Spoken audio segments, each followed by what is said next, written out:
지금 역사 속의 침례 성도들을 살펴보고 있습니다.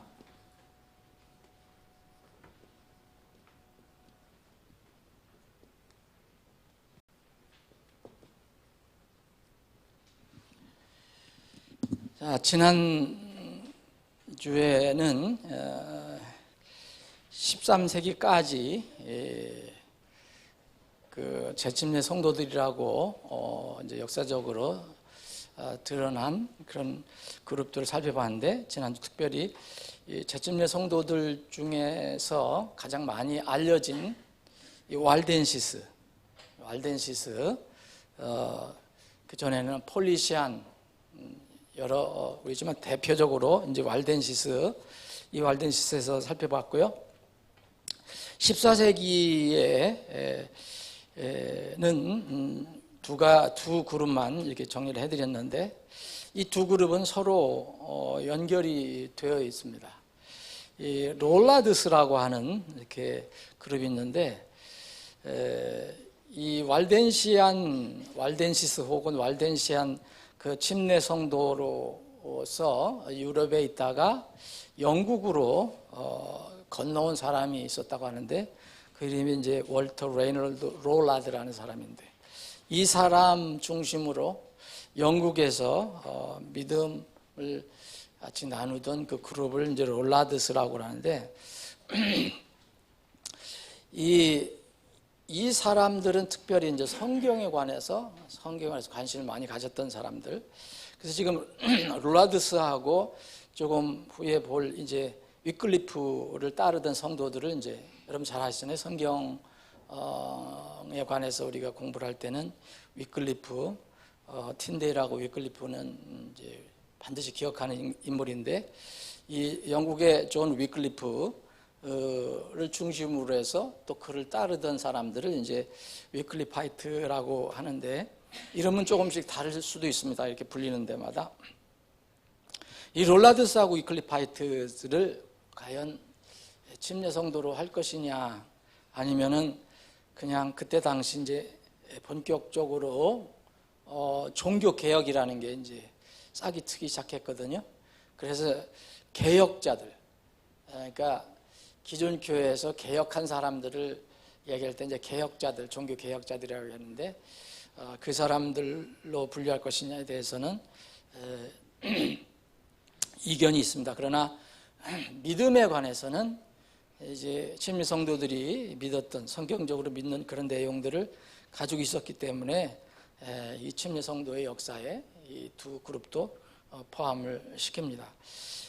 위클리파이트, 그러니까 위클리프를 중심으로 모였던 사람들, 이 사람들은 이 위클리프가 영국 옥스퍼드 대학의 그 교수며 신학자였거든요.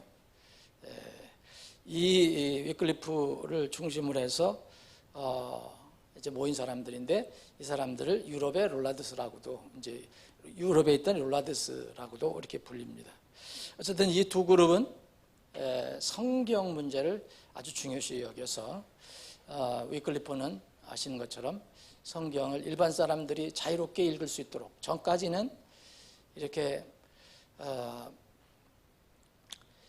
특정한 사람들만, 그러니까 로마 가톨릭은 그 어려운 라틴어로다가 이게 성경을 번역을 했고, 그 다음에는 그것을 이제 아무나 못 보게 금서로 지정을 했었거든요.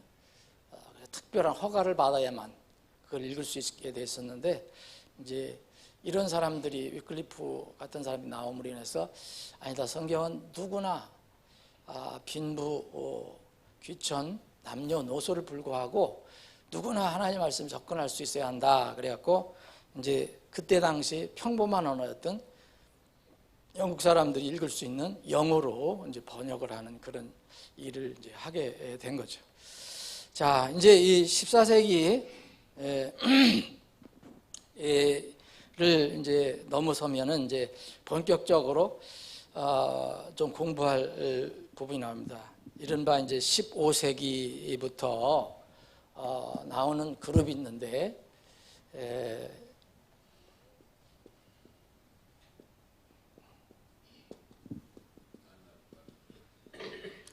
여러분들이 많이 이렇게 들어보셨을 거예요. 근데 오늘 다시 한번 이게 무슨 뜻이며 세상의 역사에서는 지금 어떻게 생각하고 있는가를 다시 한번 생각해 봐야 됩니다.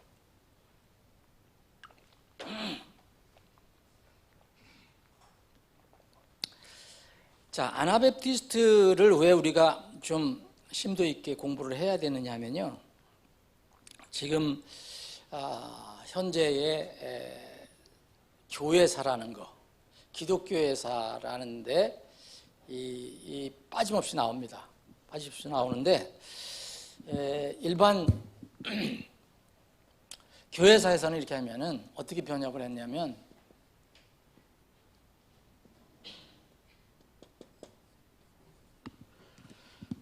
제세례파라고 돼 있어요. 거의 대부분 이렇게 돼 있어요.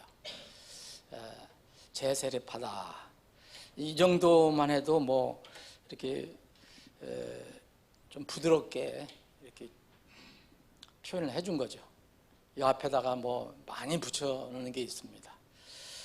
여러분들이 그냥 일반적인 교회사를 읽어볼 때 제세례파라고 돼 있는 사람들은 우리가 지금 공부하는 아나베프티스트입니다. 아나베프티스트라는 말은 그 그룹에서 우리가 아나베프티스트다라고 얘기한 게 아니고 그들을 바라본 사람들이 이게 만들어준 이름입니다.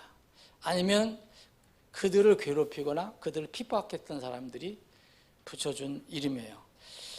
아나베프티스트라는 것은 말 그대로 이게 이제 합성어인데 이 에나라는 것하고 여러분 베프티스트는 아실 거예요.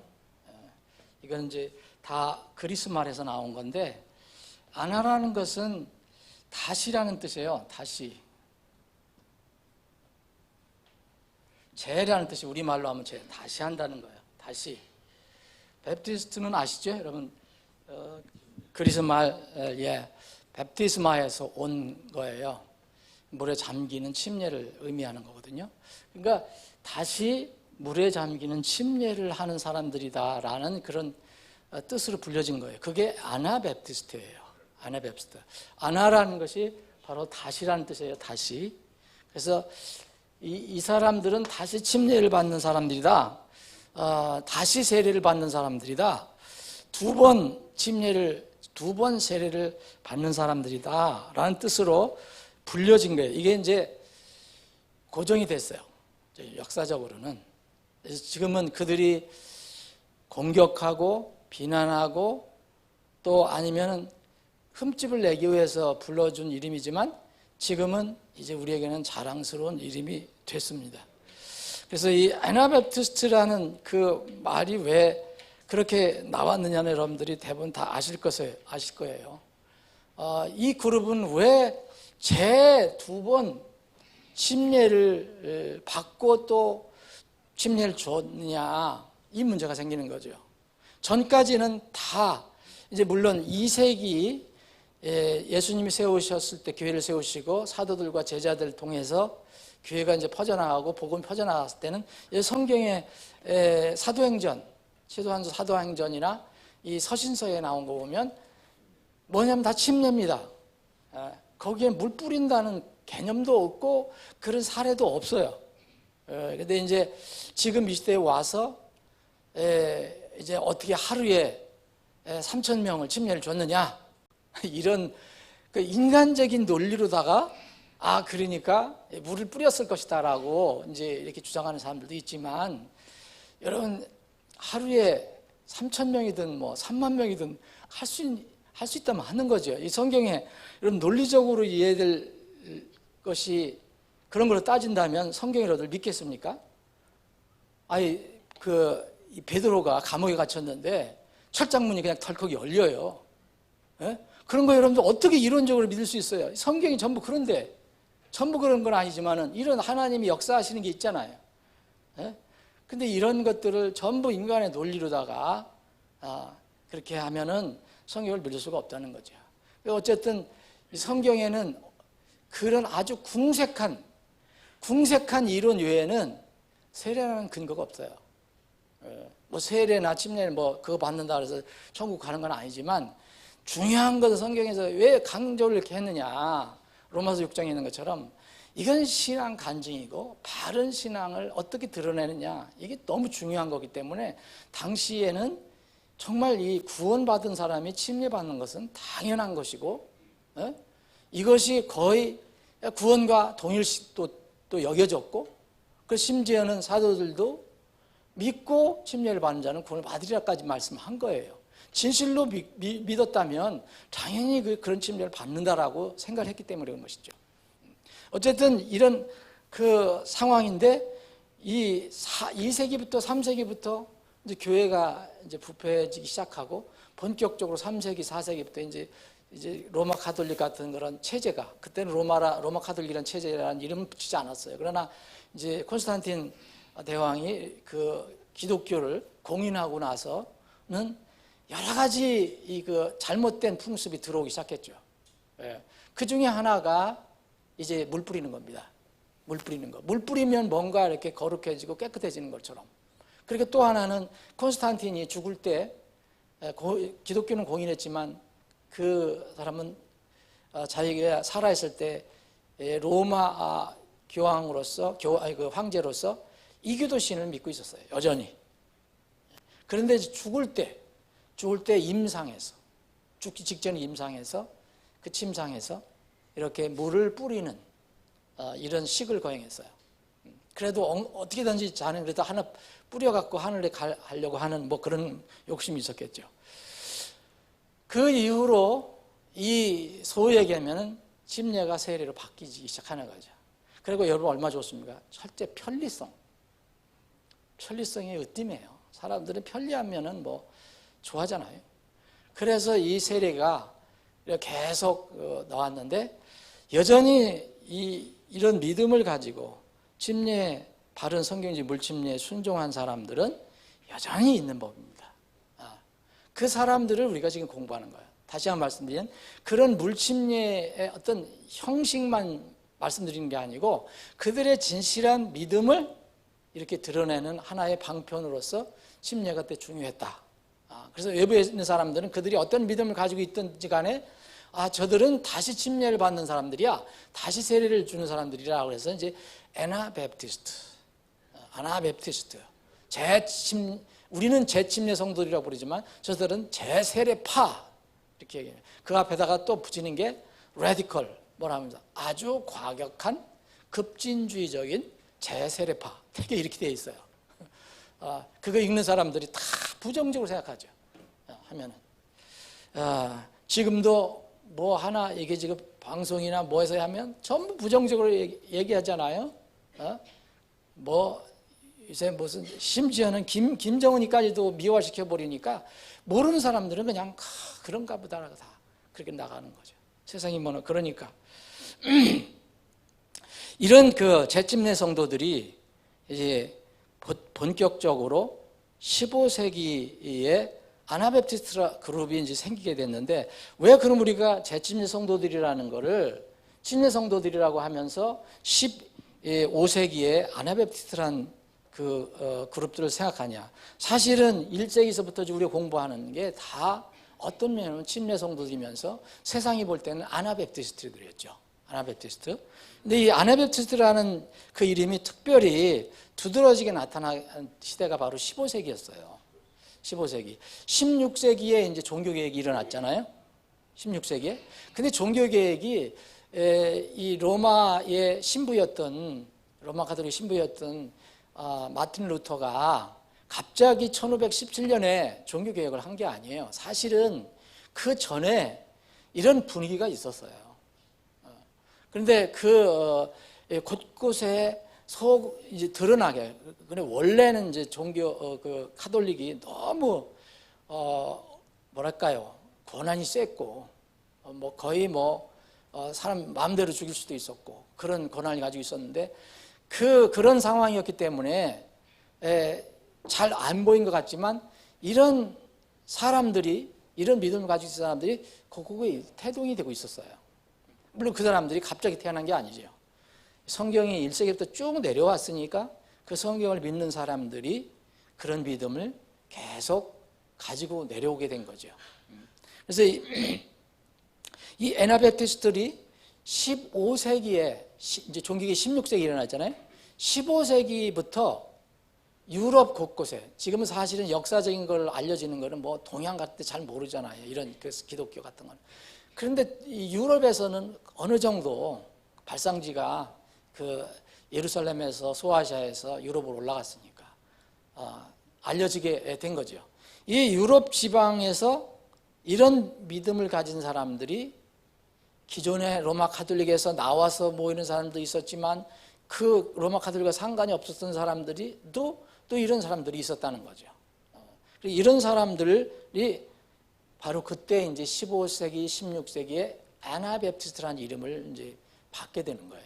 본인들이 가진 건 아니고. 그래서 이 사람들은 다 애나베프티스트라는 이름을 가진 게 아닙니다. 예를 들어서 이 영국의, 특별히 영국 중에서 영국의 이제 스코틀랜드, 웨일즈 구팅이, 그러니까 가운데 그 위에 스코틀랜드, 잉글랜드, 저 옆에 아일랜드 이렇게 중에서 이 웨일즈라는 데, 웨일즈, 구팅이, 웨일즈라는 곳에 침례 성도들이 많이 있었던 것으로 역사적으로 나타납니다. 그래서 이 종교개혁이 16세기 일어나기 전에, 이 유럽에서 종교개혁이 일어나기 전에 이미 영국에서 웨일즈 지방에 이런 침례 신앙을 가지고 있던 사람들이 있었어요. 이 사람들을 뭐라 하냐? 웨일즈 침례 성도들이라, 웨일즈 베프티스트라고 그러죠. 웨일즈 베프티스트. 그곳에 이런 사람들이 있었어요. 그리고 이 지금은 동유럽인 보헤미아, 체코, 뭐 유고슬라비아 이런 지역을 그때 당시에 보헤미아 아니면 독일 옆에 지역을 보헤미아라 그런데 보헤미아 지방에는 그 유명한 모라비안 형제들이라는 사람들이 있어요. 이 사람들 똑같은 믿음을 가지고 있어요. 모라비안 형제들이라는 이런 형제들은 그런 이름을 가지고 있었던 사람들은 독일이나 스위스나 뭐 프랑스 이런 쪽에 많이 퍼져 있었던 아나베프티스트라는 그런 믿음을 가지고 있던 사람들의 한 그룹이라고 보면 됩니다. 이 모라비안 형제들은 왜 유명합니까, 여러분? 모라비안 형제들? 네? 그 영국의 종교개혁은 루터하고 이제 그 독일하고 스위스에서 일어났지만 영국에서 그 후에 이제 영국을 완전히 뒤집어 놓은 사람이 있잖아요. 누굽니까? 감리교의 창시자 웨슬리. 예. 웨슬리 지금 감리교하고는 사실은 웨슬리가 창시했지만 지금 감리교는요. 당시 웨슬리가 믿은 거하고는 너무 많이 떨어져 있어요. 예, 너무 많이 떨어졌어요. 그 웨슬리가 영국 국교의 목사였었는데 미국에 선교를 갔잖아요.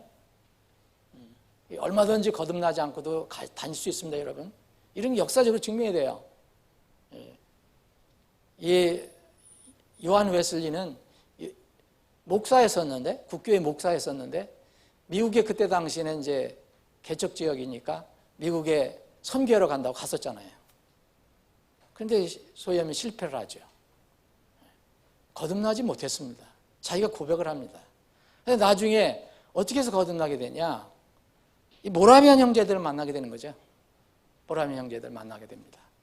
이제 영국과 미국을 오가는 그 배에서 어느 날 폭풍이 칠 때 자기는 두려운데 완전히 침몰될 것 같은 두려움 속에 빠졌는데 어떤 배 한 구석에 일단의 사람들이 모여서 조용히 찬송을 하고 있는 모습을 보게 된 거예요. 어떤 그룹이 하나 두려움 없이 이렇게 찬송을 하는 모습을 보고 감동이 된 거예요. 저 사람이 도대체 뭐냐. 그래서 이 사람들이 모라비안 형제들이거든요. 근데 요한 웨슬리가 이 사람들을 통해서 이제 하나님 말씀을 다시 깨닫게 되는 거죠. 영국으로 다시 돌아와서.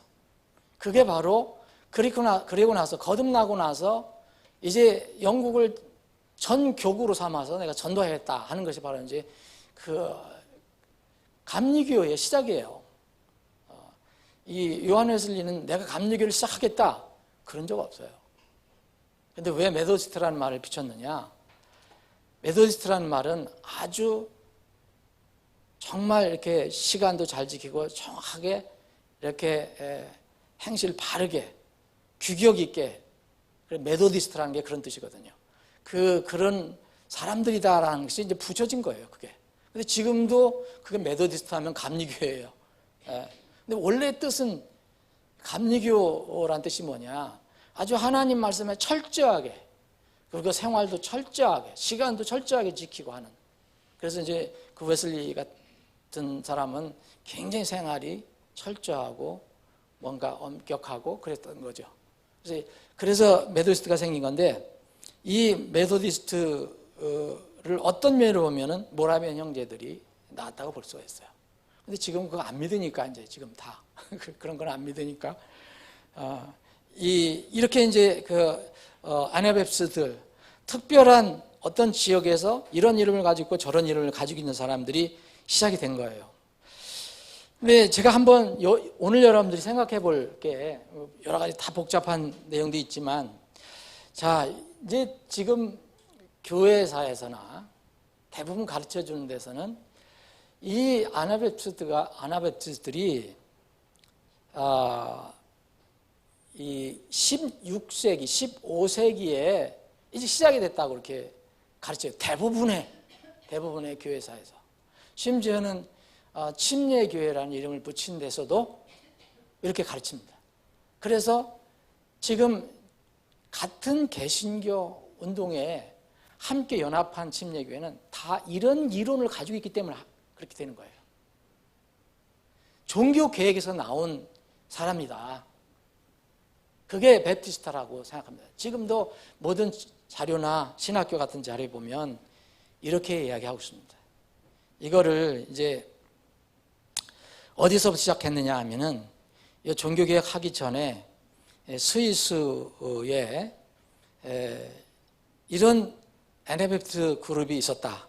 그 사람들은 아나베프트라는 이름을 가지고 있지 않았지만, 근데 특별히 이제 기억해야 될 것이 스위스의 쭈리 중심으로 해서, 쭈리 중심이면 여러분 그 칼빈하고 쯔빙글리가 종교개혁을 일으켰던 곳이 이제 스위스잖아요. 그래서 여기에서 어떤 한 침례 신앙을 가지고 있던 그룹들이 있었어요. 드러나게 된 거죠. 그래서 특별히 세 인물이 있어요. 콜라드 그레벨이라는 사람, 여러분들 이름 다 몰라도 좋아요. 펠릭스 만츠라하고 블라우락이라는 이 세 리더가 있었어요. 이들이 전에서부터 내려온 사람들은 물론 아니었어요. 이 사람들이 서로 성경을 깨닫고 이제 한 사람이 침례를 주고 또 그 사람이 또 침례를 주고 이렇게 하는 침례를 받았어요. 이 세 사람 중심으로 스위스 쭈리히에서 모임을 가졌는데 완전히 기존 체제하고 틀린 거죠. 로마 가톨릭 체제하고 틀리고 또 종교개혁 완전히 일어나기 전에 그런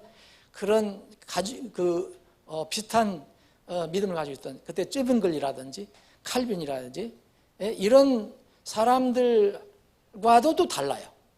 로마 가톨릭을 반대하는 거는 쯔빙글리나 칼빈이나 똑같은데 재침례 성도들이나 그 깊이 들어가 보면은 또 다른 부분이 생기는 거예요. 그래서 이 쯔빙글리하고 처음에 이렇게 교류를 하다가 나중엔 쯔빙글리하고 이렇게 교류하다가 쯔빙글리가 문제가 있다는 생각하고 갈라집니다. 스위스 그 침례 성도들이.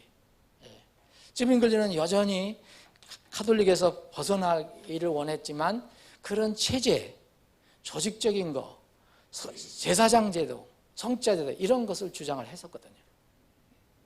그래서 이 사람들 중심으로 이제 이런 운동이 일어나는데 바로 아나베프티스트가 여기서 시작됐다라고 하는 주장이 하나가 있고요. 또 다른 주장은 뭐냐면 아니다, 여기뿐만 아니라 곳곳에서 많이 일어났다. 이 15세기에 곳곳에 여기뿐만 아니라 스위스 세 형제를 통해서 나온 게 아니라 이 다원설이 있어요. 이론설이고 다원설. 또 하나는 제가 믿는 건 뭐냐면 이때 베프티스트 신앙이 튀어나온 게 아니라 이들이 성경을 통해서 이걸 알게 됐기 때문에 이 사도들 때부터 예수님 세웠을 때부터 이 교회에 계속 성경이 내려왔기 때문에 이 성경을 믿고 따르는 사람들이 있었다. 그래서 주님이 세웠을 때부터 이 믿음을 가진 사람이 있었다. 서로는 모르더라도 내가 뭐 이 교회를 세우면 그 다음 교회가 그 다음에 세우고 이렇게 해서 구체적으로 보여지는 어떤 계승이 아니더라도 성경이 서로 이렇게 나누어진 곳에서는 성경을 통해서 이런 믿음을 따르는 사람들이 있었다라고 믿는 것입니다. 저는 그것을 믿고 우리 교회도 그걸 믿는 겁니다. 그런데 그렇지 않으면은 침례 성도 역사는 침례 역사는 항상 15세기 내지 16세기서부터 시작이 되는 거예요. 16세기 종교개혁 거기에 맞물려 들어가서 이제 종교개혁 개신교 하면은 거기에 침례교가 하나 있는 거예요. 우리는 절대 침례교회는 그런 교회가 아닙니다. 여러분 저기 그 제일 뒤에 침례 성도라는 베프티스트라는 스펄전 목사님이 선언한 그때 당시 영국의 놀라운 부흥을 일으켰던 스펄전 목사님이 자기 그 수많은 사람들한테 그때 당시 제일 큰 교회였으니까 그 수많은 사람들한테 공개를 하고 자기가 또 문서로도 공개했던 그 베프티스트라는 자기 고백이 있어요. 그걸 우리 교회 뒤에다 붙여놓은 거잖아요. 여러분들 보세요. 뭐냐? 제 침례 성도들은 16세기에 나온 것이 아니다. 종교 개혁이 아니다. 이것은 주님께서 세우셨을 때부터 계속 혹시 세상에서는 이게 안 보이더라도 어떤 땅 밑으로 물이 흐르듯이 그렇게 흘러온 사람들이다라고 고백을 한 것이죠. 침례 성도입니다. 미국의 그 남침례교회는 아나베티스트가 아니죠? 그 남침례교회는 이제 그런 믿음을 가지고 있는 사람들도 있고 교회도 있겠지만 왜 남침례교회라냐면 그 남침례 서던 베프티스트 컨벤션이라고 해서 우리말로 하면은 남침례 교단입니다. 남침례 교단. 그래서 교단은 성경적으로 인정이 안 되잖아요. 근데 그들이 처음에 시작할 때는 우리 지금 이 시대처럼 교단을 그렇게 하려고 한 게 아니었고 사실은 침례 신학을 가지고 있는 사람들이 펠로우십을 하려고 했던 것 같은데 이게 이제 정치적으로 교단화가 돼버린 거죠. 지금은. 근데 지금 남침례 교단은 지금 다 뭘 믿고 있느냐 하면은 종교 개혁 때부터 교회가 시작됐다라고 믿는 거예요. 그 종교개혁의 개신교 중에 하나라고 믿습니다. 그러나 여러분들 성경을 믿는 동침례교회는 거의 그런 교회가 없어요. 이미 그렇게 믿으면 그건 동침례가 볼 수가 없어요. 참고로 그렇게 말씀드리고요. 그래서 이런 애나베프티스트들이 많이 있었는데 이 애나베프티스트들 지금도 이렇게 좀 뭐랄까요? 뿌리가 좀 나와 있는 게 있어요. 근데 이게 좀 후손들이 좀 있는데 지금은 사실 상당히 많이 변질이 됐어요. 그럼에도 불구하고 그 어느 부분이 이렇게 그래도 간직되어 있는 것이 있어요. 여러분 지금 지금 미국 얘기하셨으니까 미국의 재침례 성도들의 후예라고 하는데 여러분들 그런 분들 그런 교회 봐도 여러분 잘 살펴봐야 돼요. 거기에 이미 그런 교회들도 이미 개신교하고 연합한 교회들이 많습니다. 그러나 그들의 어떤 그 믿음은 어느 정도 가지고 있는 데가 있어요.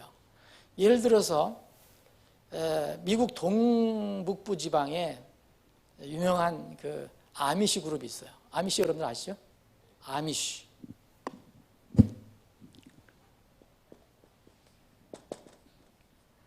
아미시라는 그룹이 있고 또 하나는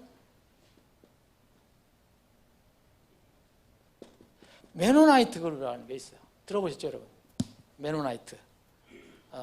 이 아미시, 메노나이트, 특별히 이 그룹들 보면은 정말 자기들끼리 공동체를 형성하고 미국에 지금도 있습니다, 여러분. 펜실베니아라든지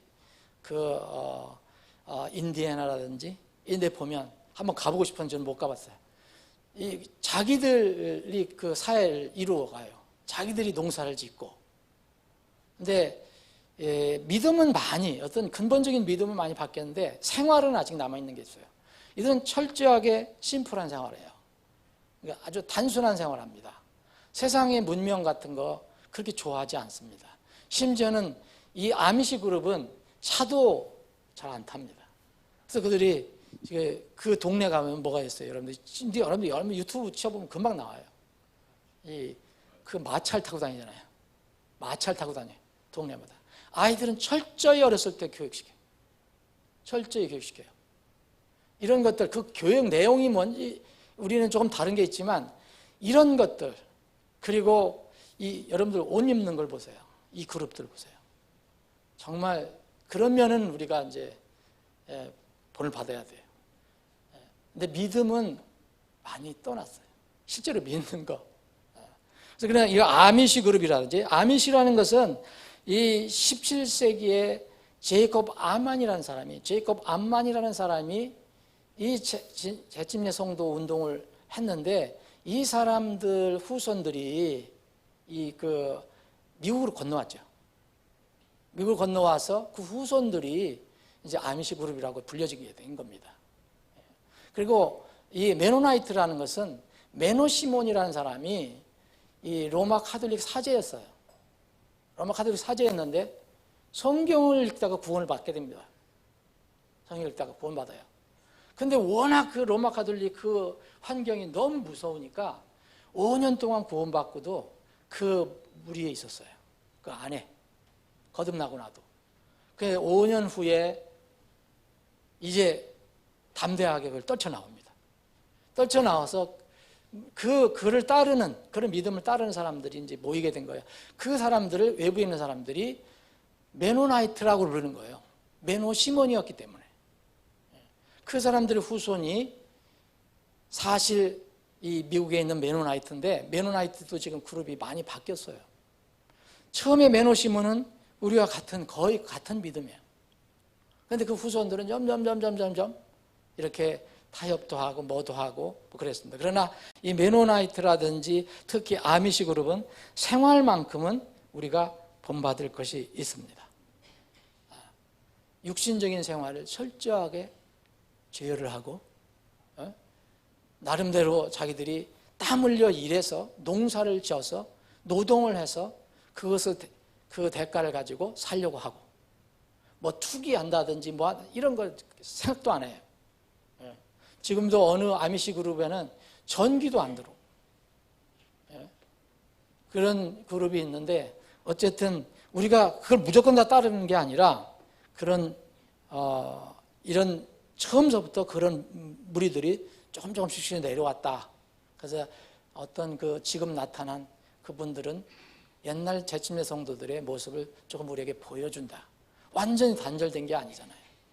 안타까운 것은 이제 교리적으로는 다 거의 이제 침투가 되고 뭐 그러니까 이제 일반 기독교, 심지어 메노나이트는 미국 기독교 총 연합하는 그런 그룹도 있습니다. 근데 다행히도 그렇게 세상과 분리돼서 살지는 않아도 많은 독립침례 교회들이, 미국에서 독립침례 교회들이 그 교리를 튼튼하게 붙잡고, 대부분의 독립침례 교회들이 교리를 튼튼하게 붙잡고 지금까지 오는 곳입니다.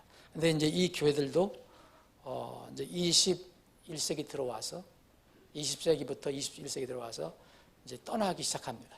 성경도 버리고 드레스 코드도 버리고, 뭐 예를 들어서 소셜 드링킹도 받아들이고 뭐 이런 상황이 돼요. 이거는 뭐 예언된 거니까 주님께서. 자, NFT 이후에 그 16세기 종교개혁에 대해서 조금 더 말씀을 드리겠습니다. 그 자료대로 못하더라도 여러분들 이해를 해주시기 바랍니다.